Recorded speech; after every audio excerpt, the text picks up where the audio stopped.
It's going to be a year where people are forced to change.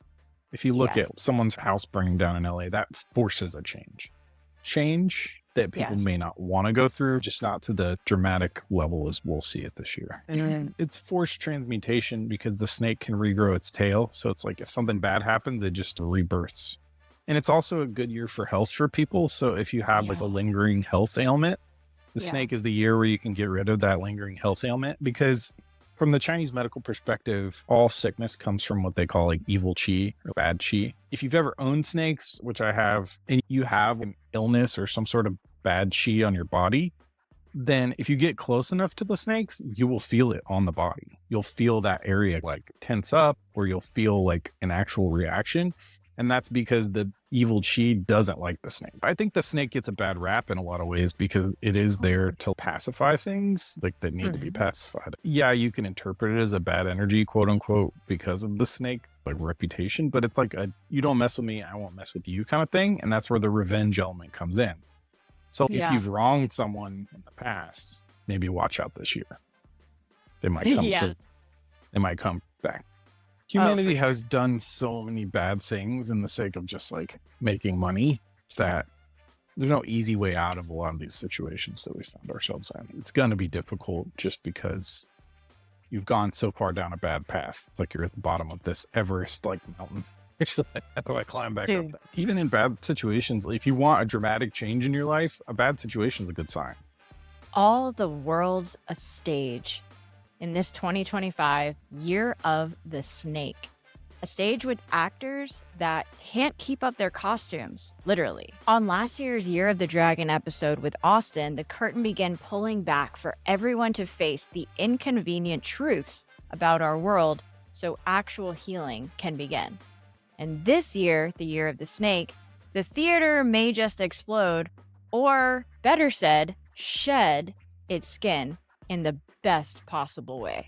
Be sure to share both of Austin's Qigong episodes, Year of the Dragon last year and this year's Year of the Snake, as the lies of our big pharma healthcare system are revealed and justice is finally served. In fact, invite everyone you think would benefit from healing themselves to listen to both of these episodes and rate this show on Apple or Spotify. If even just 10% of you clicked on subscribe, commented below, liked, shared, or downloaded, it would increase our viewership tenfold and help the people that actually want this information be able to access it and be able to hear it. It would seriously change this channel in ways you can't even imagine. So thank you for having the bravery to face your shit and heal yourself, because this show is more than just a podcast. It is a movement. In addition to subscribing, liking, commenting, or sharing for free, you can support the movement with a one-off donation or become a member for as low as $5 a month and receive exclusive access to art, be featured on the show, submit questions for guests, and more. So who am I and why did I decide to create this show? Excellent question. After unraveling all of the medical lies I had been told about my endometriosis, I was able to educate myself and heal myself after enduring almost 20 years of debilitating pain.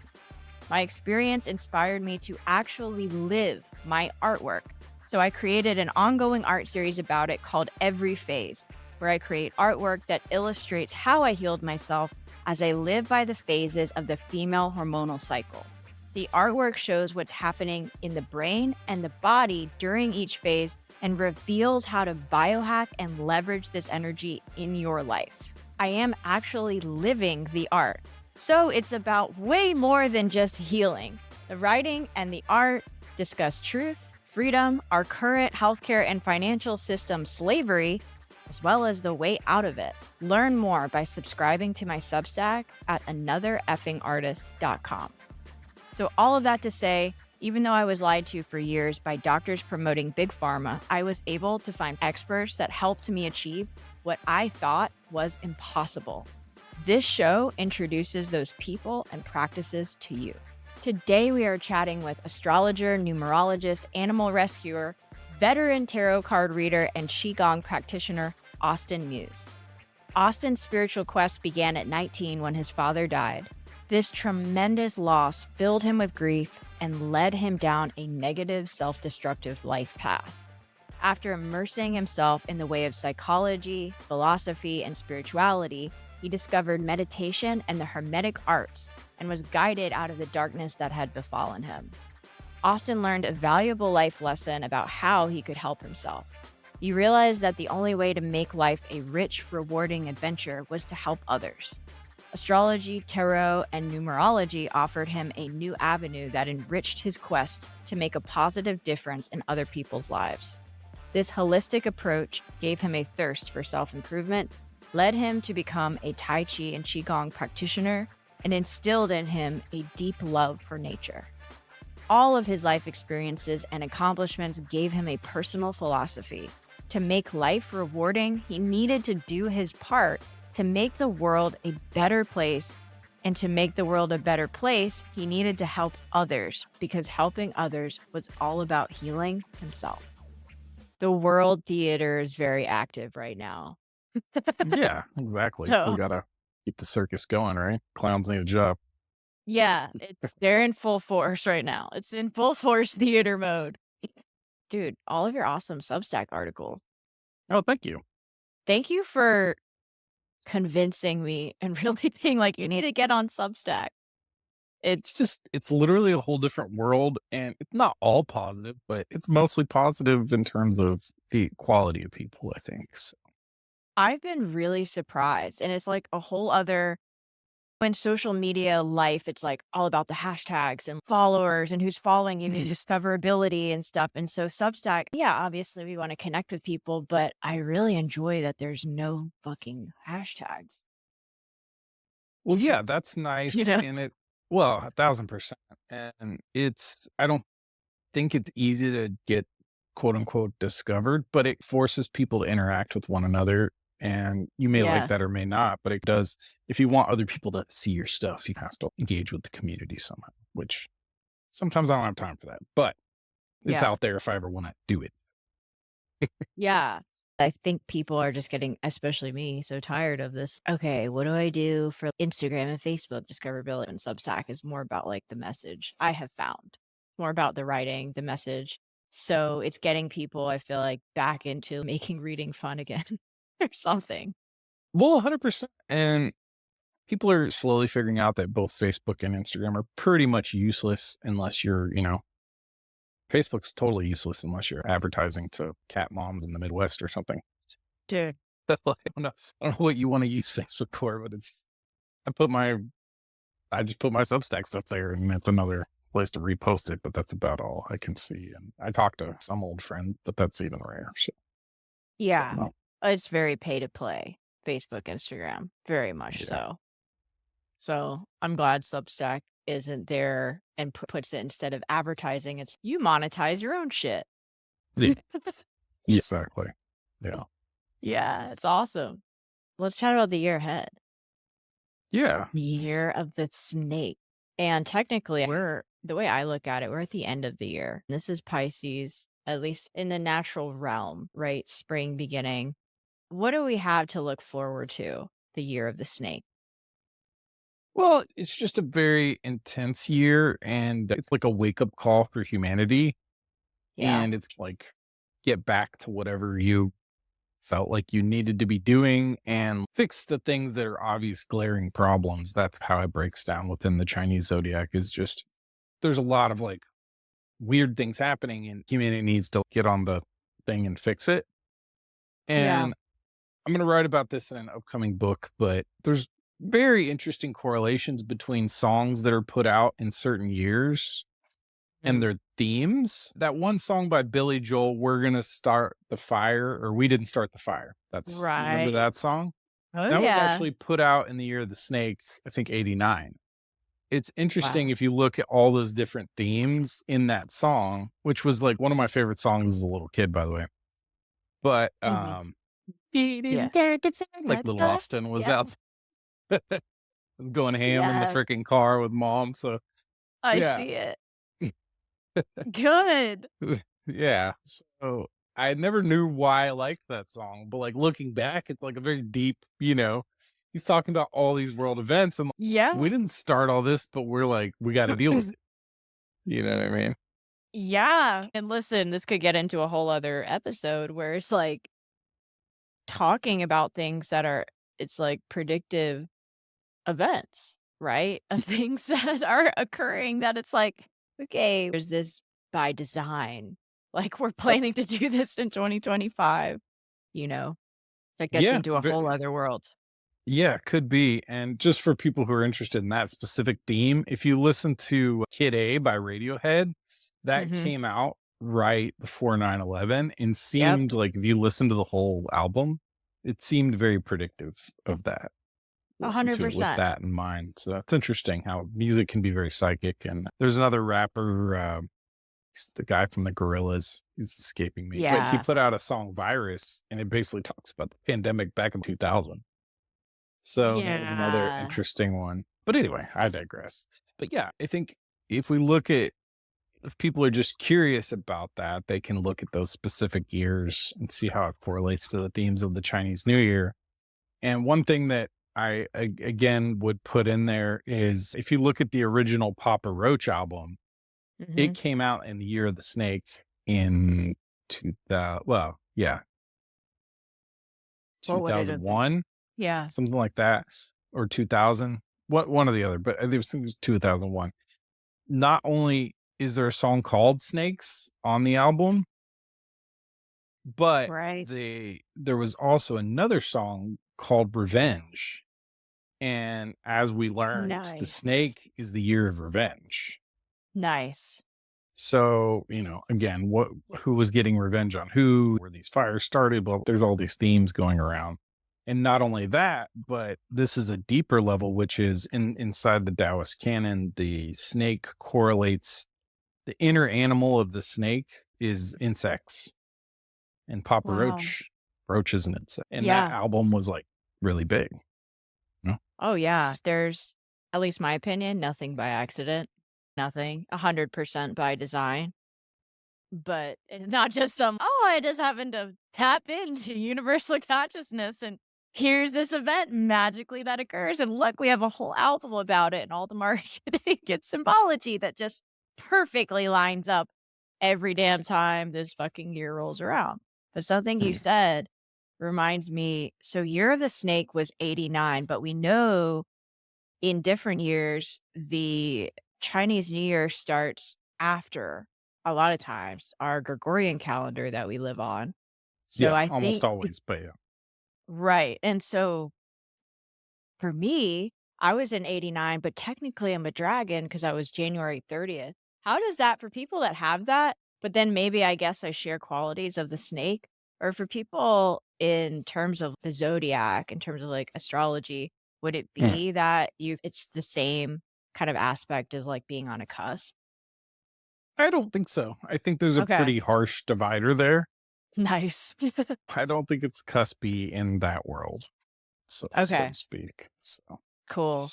Yeah. but yeah, And and it's gonna be a year where people are forced to change. If you look yes. at someone's house burning down in LA, that forces a change. So Yes. there's a lot of forced change that people Yes. may not want to go through, just not to the dramatic level as we'll see it this year. I agree. And I really thought it would be, well, we did see, it's like the dragon last year when I had you on, prepped it for, I guess, the justice this year. It's kind of Yeah. how I'm looking at that. It's like clearing out the landscape on a psychic, emotional, collective level. And then the year of the snake is really calling out the crap, is what I'm hearing. Yeah, and it's forced transmutation because the snake can regrow its tail. So it's like if something bad happens, it just rebirths. And it's also a good year for health for people. So if you have like a Yeah. lingering health ailment, the Yeah. snake is the year where you can get rid of that lingering health ailment because from the Chinese medical perspective, all sickness comes from what they call like evil chi or bad chi. Right.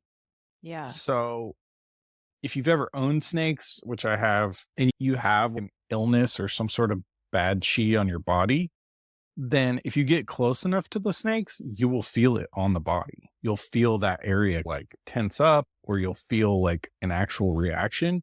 And that's because the evil chi doesn't like the snake. Wow. So That snakes are is very like powerful in that way. that's incredible. I don't think I've ever heard that. Yeah. And I guess you probably need a modicum of being a little bit in tune with your body to make that happen. But Yeah. at the same Yeah. time, it's very visceral for people who have a little bit of energy sensitivity. Like you can feel it. And so I think the snake gets a bad rap in a lot of ways because it is there to pacify things like that need to be Mhm. pacified. Yeah, you can interpret it as a bad energy, quote unquote, because of the snake like reputation, but it's like a you don't mess with me, I won't mess with you kind of thing. And that's where the revenge element comes in.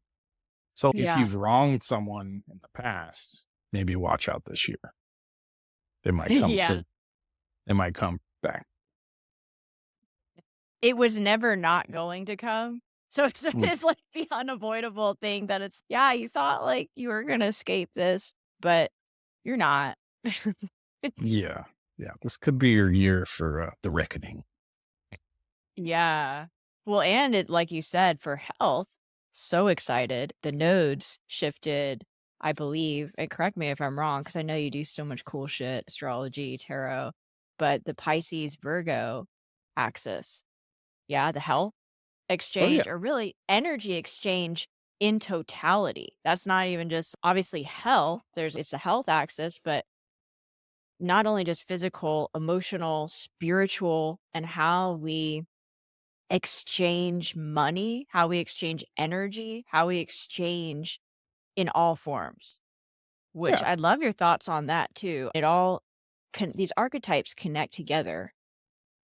I think that we're moving from a world of subtle ignorance to a world of more cognizance. Oh And yeah. so I think that's gonna alone have a dramatic shift once everyone realizes, okay, we're like in this world where there's a lot of bad things happening. What do we do to fix them? I think that's the main shift that we're going to see is like, and I think Trump represents that in a Mhm. Piscean way, in a way too, like him or hate him, etc. It's not a political thing, but he's just creating all these dramatic, you know, Mhm. probably the most dramatic president, at least this term in world history, maybe. 100. So it's Yeah. very interesting. It's very interesting, and we'll have to see where it goes. But Yeah. Oh, for humanity sure. has done so many bad things in the sake of just like making money that there's no easy way out of a lot of these situations that we found ourselves in. It's going to be difficult just because you've gone so far down a bad path that how are you going to turn like you're at the bottom of this Everest like mountain? It's just like, how do I climb back up Dude. that? So Yeah. we've dug ourselves a big ditch, but you know, it's very individualistic. I think if you've done a good thing your whole life and you've kept doing a good thing, then things will get easier if it's very simple in that way. And Oh, totally. And but the mass of speak. humanity Mhm. could suffer as a result. But Oh yeah. Oh yeah. And I think the suffering depends on how willing you are to accept reality and accept the truth. And really, as we say at the end of every episode, the truth will set you free. When you accept the truth, when you face the truth, it's all the freedom is there. So I think the suffering, especially like this year, just like screams that. Like your suffering will depend on how well you are able to actually be with you, even not yeah, having it all together, and tell yourself the truth and about not only just what's going on in the world, but things inside yourself when you look in the mirror. yeah, and it's forcing people to do the things they don't want to do. And in a weird Yeah. way, you could say that I benefited from the fires because of my rescue team stuff and the Yeah. ability to go out in the community and do things.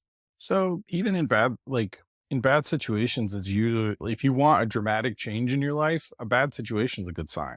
You're so, so, so right. It's the silver lining. Absolutely. That's where it's really an opportunity for sure. Which, Yeah. speaking of, I'd love to chat about your human body feng shui. Just listen to that title. Holy shit. I want to talk about this not only as it relates to our biology, the design, the feng shui of our inner world, but also you've mentioned your medical medium modality in Hmm. your work. Can you share a little bit about that? Yeah, 100%. Like anytime you're doing psychic work, you're gonna quote unquote develop new things over time, generally speaking, as long as you're honing your craft. So I guess Yep. at the 5, 6 year mark, I just started being able to pick up what was going on in people's bodies, in some very obscure remote things. Sometimes someone will have a foot issue or something you wouldn't think. It's not Hmm. like 8 out of 10 people have a neck issue. That's just humanity. Most people have a bad neck. Yeah. But, Mhm. the finer points are harder to pick up on. So, like picking up on different organ function issues and different hormonal issues and things like that, that's been a big part of my work for the last, whatever, 5 years or so. And Yeah. obviously, like referring people for acupuncture or being able to tell them different dietary recommendations based on what their condition is, that all plays in as well. I've been learning TCM not to be a doctor, but just for breadth knowledge, I guess you'd say, for 4 or 5 years now too. So I'm able to help people in Wow. that type of a way.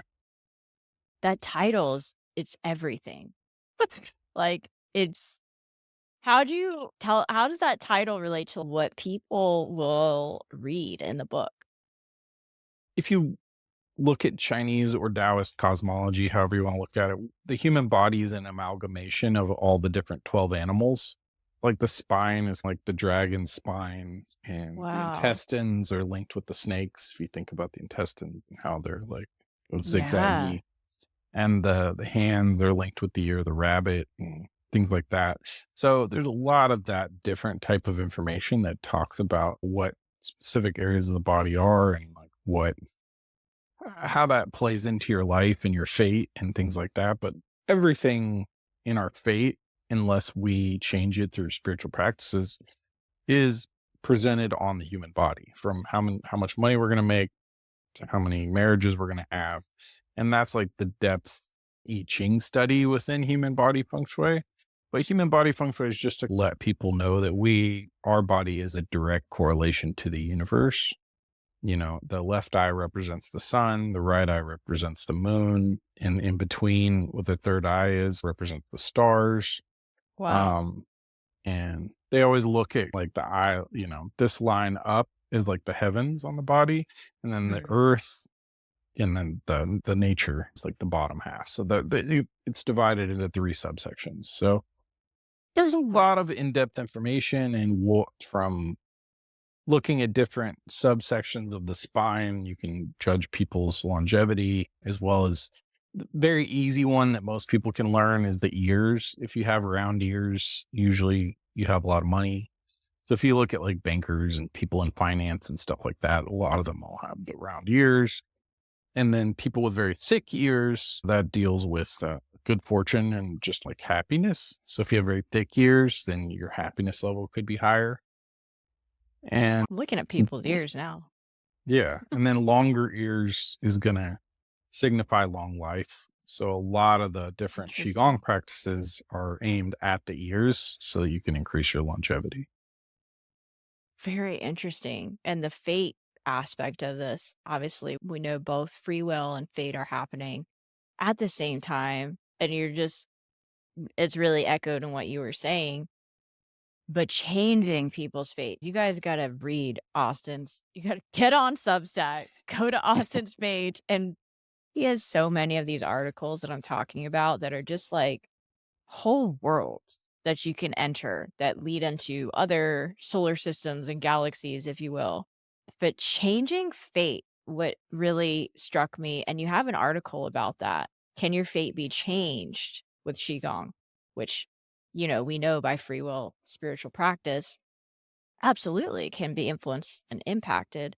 But I think a lot of people don't consider how this is a co-creation and how much pre-programming or pre-designing goes in before we incarnate into this incarnation, into this life.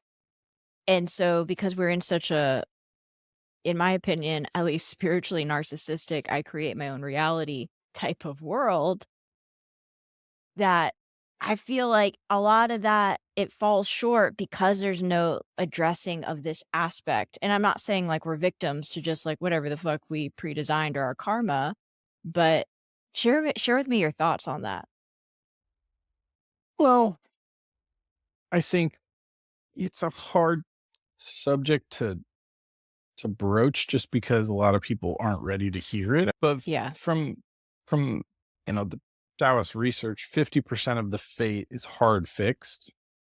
right. And a lot of it's dictated just by where you're born. If you're born in Yugoslavia, you're going to have different opportunities than if you're born in LA or you're born in 100%. London.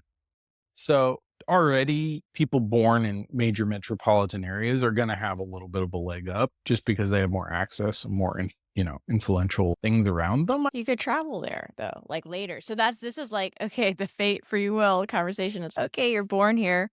Where you're born doesn't determine your life, but absolutely when you're growing up as a child or maybe don't have control over like where you live, then 100% the opportunities will be shaped according to where you live, but it's not the finite time of your life, basically.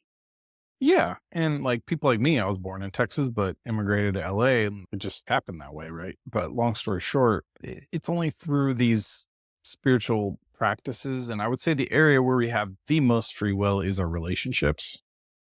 Right. So for people who don't want to exercise their free will, just choose the absolute best relationship you can. But long story short, Mhm. like I said, I think with the money, if people want to make more money and stuff like that, you definitely would need to do some spiritual practices or some community service or things like that. Those are the ways that you can create more opportunities for yourself, is doing all those things. You can help animals, you can bury animals that have passed away, you can donate money, you can start nonprofits, all that stuff. Totally. Oh, totally. And then there's also the conversation about really choosing your trauma, that it's like we go through these things and we're like, why did this happen to me? And it's a lot of the times you chose that to be the springboard to awaken or be some other catalyst for something else for growth. At least in my own experience, have found the worst things that have ever happened to me. So like familiar relationships, for instance, growing up in an extremely abusive family was actually like the gem in my crown. After the like I never would have become the person that I am today if I hadn't had that abuse, if I hadn't been through the trauma, if I hadn't had an eating disorder, if I hadn't had endometriosis, which was caused by growing up in a situation like that. And later on, figuring out, okay, that's ancestrally passed down as well. So it's like all of these things. Basically, what I'm saying is there's so much that people don't even consider that's outside of the choice that you're making right now, that like you're carrying, that's like that other 50%. You know what I Oh mean? yeah. No, I totally agree. And I think that people just have to go through hardships to change. Otherwise you don't Totally. specifically change, or you have to really want something so bad that you're forcing yourself into a change sometimes. But, you know, eh, people get I feel like in that median phase where you've just been traumatized by something or you've been traumatized in like 2 years ago and you're still hanging on to it, what you're hanging on to is that old version of yourself. Yeah. And it Oh, might have yeah. been more idealistic or more codependent or like whatever, but that Mhm. that person just had to die. And that's a hard truth to figure out, is like, why did Yeah. that person have to die? I liked that person. That was a good person. Person got Yeah. scarred. But Well, there's no death really. That person's integrated and is now you. It's like growing up. It's like, okay, the child dies when it becomes a teenager kind of deal, but it's yeah, really becoming something else. But I feel like there's a way to still, at least when you truly heal, integrate those aspects that are healthy about the situation or that you were. And then, but yeah, you're right. Sometimes it's just so much of whatever that person was is so toxic that shit just has to go. This is no longer me, but it also is me at the same time. yeah, 100%. And sometimes you just had to make, even if it makes you a little more callous, like you just needed that thicker skin to get over whatever challenges are going to come in the future. Yeah. So And it just, interesting. I can see where people think that's a bad thing, but strength is not always what people want to think is strength. Sometimes it's being weak at the right time and just like saying, fuck it, I'm not going to work that day or something like that can be strength in a different form. Oh, yes. Surrender is really Yeah, it's strength. Just surrender. surrender to having no control, to realizing giving up whatever control you think you have. We live in a control obsessed fucking world. Thoughts of people trying to control things that they really can't. All we have control over is our time and our energy. And people spend decades of their life trying to ram a square peg in a round hole, you know, Yeah, for I things that know. may never happen. And it's good to just take the sign from the universe. If you really want to do something and you've been trying for 5 years, Yoda had a line in Star Wars, if no mistake you've made, a different game you should play. Get So, 'em. you Get 'em. know, if you haven't effed up and done something really Yeah. dumb to screw up your Like, own, uh-huh. path, then maybe just try something different. It's true. Yeah, you guys gotta get on Austin's Substack. As you can see, this is there's some adventures there. And the next adventure we're moving on to is the Chinese cuisine was Nice. actually invented. This article struck me as well and relates to what we were talking about in human body feng shui and the connection to the elements of the earth. Chinese cuisine, and I feel like this goes for all of the ancient medicinal practices, including like Ayurveda with India. These were designed based on like the climate, the topography, the people of that area, eating certain foods, living a certain way, doing certain things.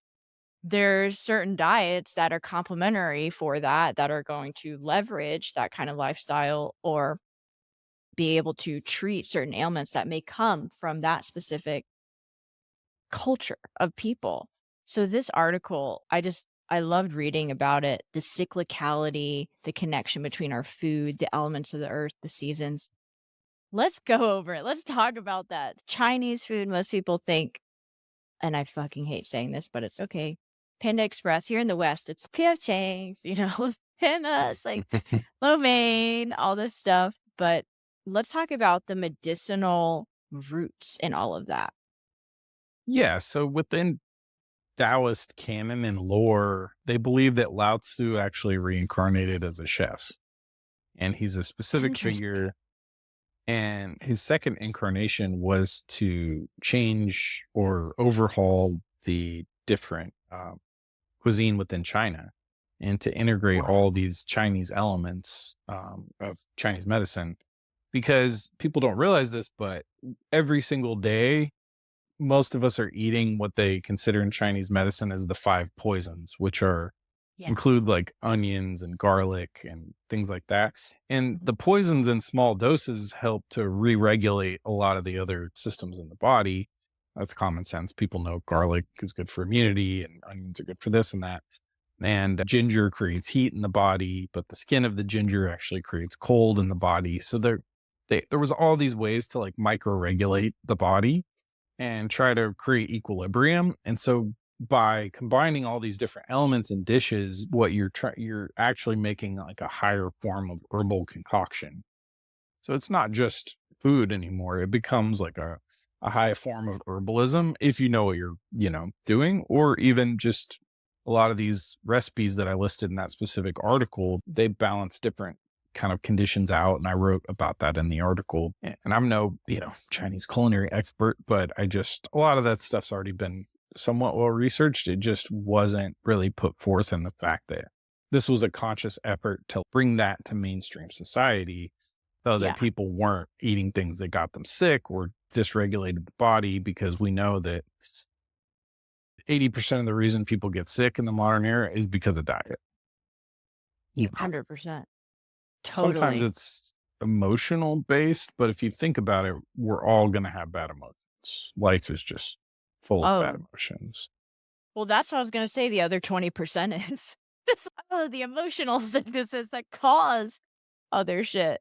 And as our world changes in the year of the snake, as things are called out, changes being forced, justice being served or beginning to be served, I think that's going to change. I think that this whole truth will set you free year, I think we're going to see at least less. I definitely think there's going to be changes in the food. We're already seeing that a little bit in legislation, but changes with how we're talking to people, the toxic relationships we have, it's going to be forced, I feel like.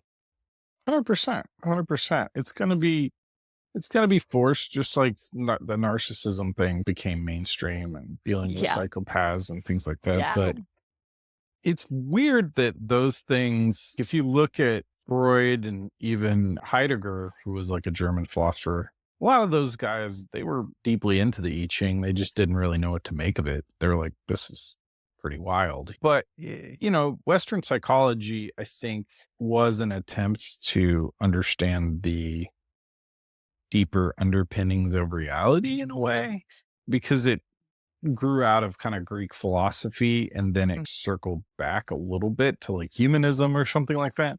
But I think you can still trace it back to the search for meaning and what gives people 100%. meaning and then what motivates them to do certain things that they do.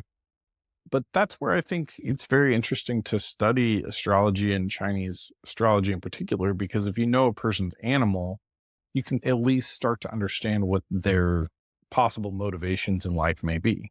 So I think it's a very simple way for people to do basic psychological analysis on the people around them. And thereby, if you know someone's a rooster, for instance, they're like the most sexual sign. So they're just going to chase after that. And then you can't really be mad at them for it because it's in their nature. Like, it's what they're going to do. Like, why are you? You're going to be mad that a dog is barking? A dog barks. Sure. A dog is protected from their little area, whatever. Like, that's just going to be.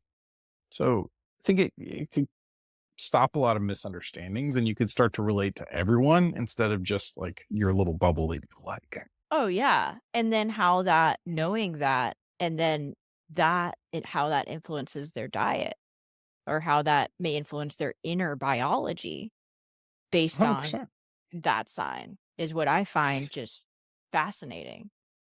And it's very true. This is a weird example. The only two people that I knew that ever had problems with fleas, they were both year of the dog. Like they saw a flea and they would freak out. They're like, you see, I had one roommate who was Chinese. This is actually hilarious. He's like, you see that? That is flea. I mean, he was like mortally petrified. Like, I've never seen freak out over a flea. But yeah, it's really strange. Like, they're annoying, dude. They're freaking there. And I'm not even near the dog. I'm a dragon. And I fucking those fleas, dude. Like, they don't stop. I've never had a problem with one in my life. Here comes, but really? Well, animals, dude. If your animal goes and dives in some fucking ivy, like my dog dives in, like if there's mud, if there's sand, I'm just diving in, right? And maybe that dog isn't treated, or like you're a couple weeks late on the medication, dude. Your house is about to become like the outside in seconds. It's that bad, huh? Fleas, they're crazy. Yeah, that's why people are so crazy. I empathize with his like, there's a flea. Get that shit. But maybe it would be interesting. Maybe they have actually worse infestations than other people because of their natural affinity, because they're dogs. Year of the dog. Yeah, like he was getting bit. I could see his legs. Shit. He had a little. Oh my god! He was getting bit. Shit! They're not touching me. I don't even know what you're talking about. But yeah, it's funny. Okay. See, I don't get bit, but they'll just be in the. Okay, now it makes sense. So he would get bit just like how the dog would get bit. Yeah. Wow. It's their natural enemy. Nature. So yeah, it's pretty interesting stuff. What is one thing you recommend people start today and one thing people stop today to help them prosper this year of the snake?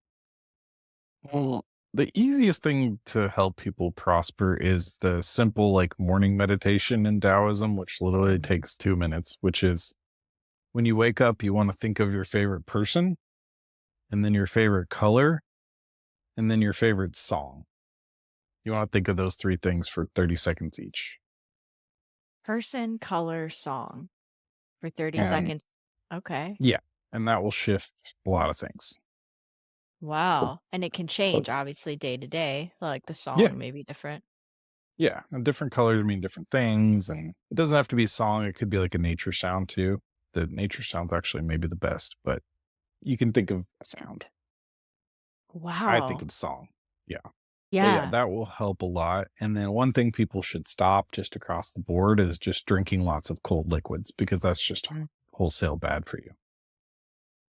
Oh, There's never a time that drinking super cold liquids is good for the body. I have heard this. Yeah. Many times. And I don't know if it's mentioned in Ayurvedic practices too, because that's the only thing I could think of where there is a lot of temperature specifications, like for dosha, for pitta, for like fire people, that cooling foods. But I haven't actually heard ice in the water or like cold, but like cooling, because some people like naturally more, and you talk a little bit about this in the article, naturally more acidic or like inflammatory, just run hotter because of like the animal, for instance, or their dosha, or like it's just interesting to me where all of these things intersect. Yeah. And lukewarm is always fine. It's not gonna Yeah. gonna be bad. But yeah, like for summertime, if you're running hot, they recommend watermelon and things like that. That's Yeah. like specific kind of antidote, because that has Hmm. so much water content in it. Gonna help Yeah. to do that. But yeah, it's just basic theories. So you want to push out cold in the winter and push Yeah. out hot in the summer. You want to be in the equilibrium. All the time. Yeah. And even, what is that? Everything in moderation, including moderation, is what Yeah, I yeah, say. yeah. And basically, if it's super windy out, you also want to avoid going outside. Yeah, but Okay. yeah, anything above 20, because that's when you're going to get sick. Because the wind, there's just the body, obviously, you can cover up as much as you can, but your eyes, your nose, your mouth, it's still going to have surfaces where the wind can penetrate. So that's how you typically acquire illnesses in Chinese medicine. I wonder, so people in like super windy regions like Chicago, for instance, there's probably different antidotes per region you live in for True, they have that stuff in certain areas, but they just cover up as much as possible. But yeah, overall, it's just, if I guarantee if you look at the life expectancy in most of those places, it is a little bit lower, because prob colds are typically what lead to longer term diseases in later life, because it's when our body's immune system's totally shut down during a cold that something worse can invade. yeah, very true. Very true.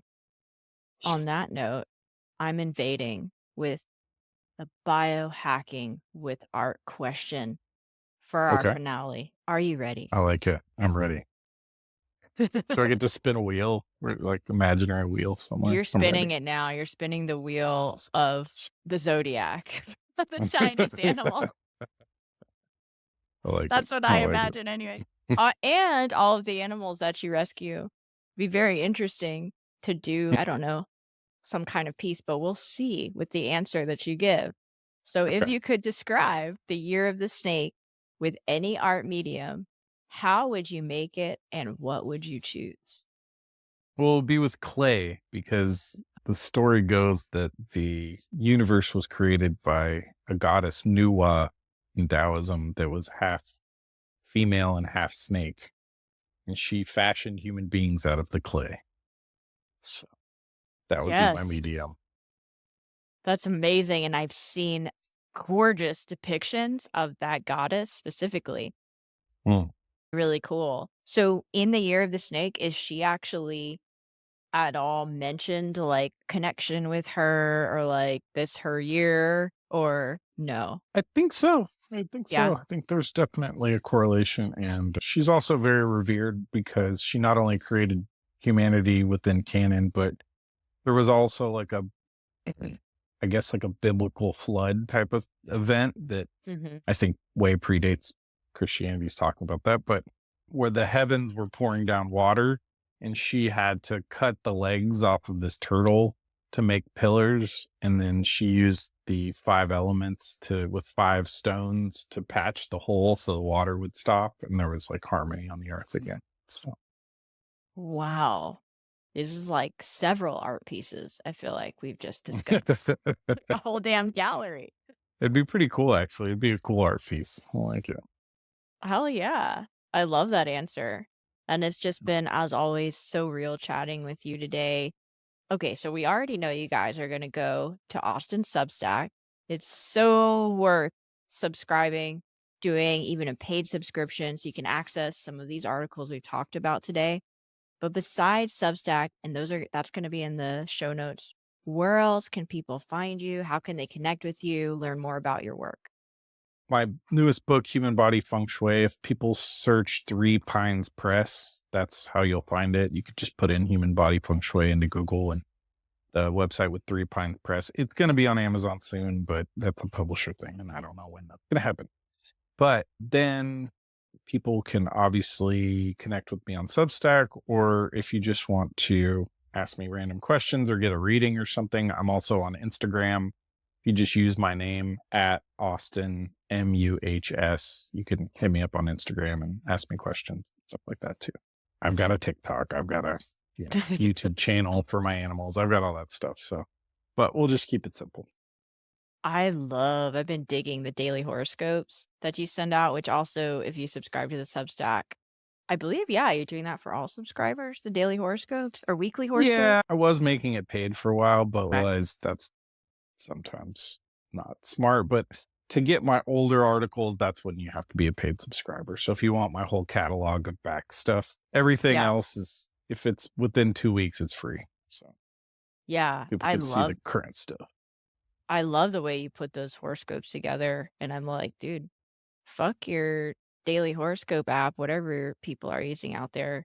Go actually from a real person, get the horoscopes for the week. Cause I know so many people go and they check their phone. They're like, should I do this today? Let me check my horoscope. But it's so much more real when you actually know the person and you can actually hear that voice and really relate to it just on a whole other level. So it's awesome. Love it. Yeah. Well, thanks for that. And I just do it to help people in the community and all that stuff. So hopefully it'll help. And we'll definitely list all of these resources we chatted about today in the show notes. I hope everyone is able to take away something from this absolutely tremendous conversation we've had here today to help you guys go out, face your shit, therefore healing yourself. And remember, as always, the truth will set you free. We'll see you all next time. Thank you so much. Have a good day. Bye. Bye-bye. If you liked this episode or you think this show would be useful for someone else, the best way you can show your support is to share it on your social media outlets with family and friends, or subscribe with the link below to receive exclusive perks. And if you're feeling really generous, please leave a review on podchaser.com, YouTube, or Apple Podcasts, and pick up a signed copy of my book about how I healed myself from endometriosis on my Instagram at Meredith W. Ochoa. Thank you so much for listening and for having the bravery to face your shit and heal yourself.